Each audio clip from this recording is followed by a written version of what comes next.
It's never linear, I think, whenever you're starting a company. Initially, the attraction to advertising and marketing was the creative side.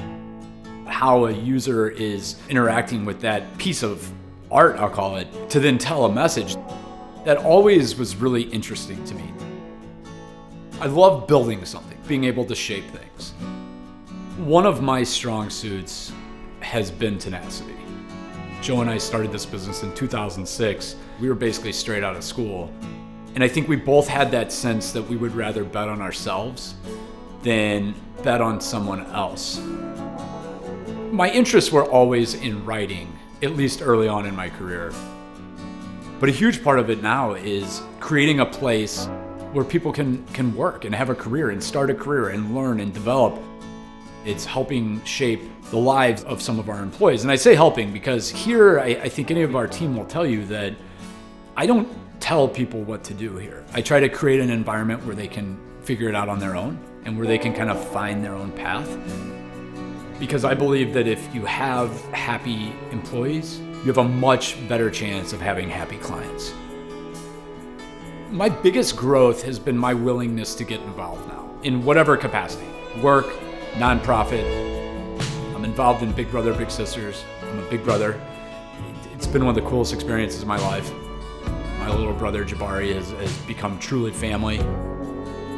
And then I've just tried to be an advocate for St. Louis. One of the ways is through the Gateway chapter for the National Multiple Sclerosis Society. I'm on the board of trustees. I'm on a few committees there. Bike MS is one of my favorite events every year, and I love to get on the bike.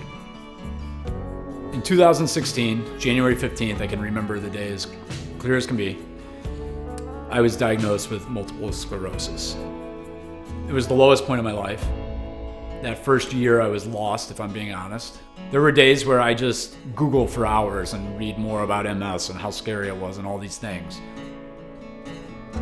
And it probably took 6 to 12 months for me to kind of flip my thinking on that. And a concept that really resonated with me was the idea that all great stories have adversity. And so for me, that was my MS diagnosis, my opportunity to make my story better, to learn and to grow and to become more empathetic and to understand that everyone is going through different adversity on a daily basis and to try to be aware of that and to become a better leader because of that.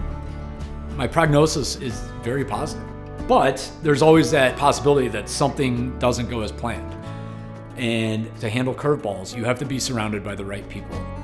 I say this all the time, but I would put my staff up against anybody in any industry in this city. We have problem solvers, we have very creative people, we have very hardworking people, we have very emotionally intelligent people.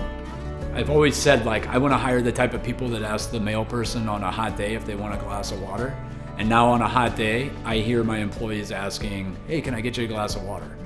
That's the type of place that I want to have, and I'm very proud of that. I know there are still bigger things than work in a career. Of course, I would love to make more money and have a nice house, but I want those to be byproducts of the bigger initiative I'm working on of just trying to make things better than I found them.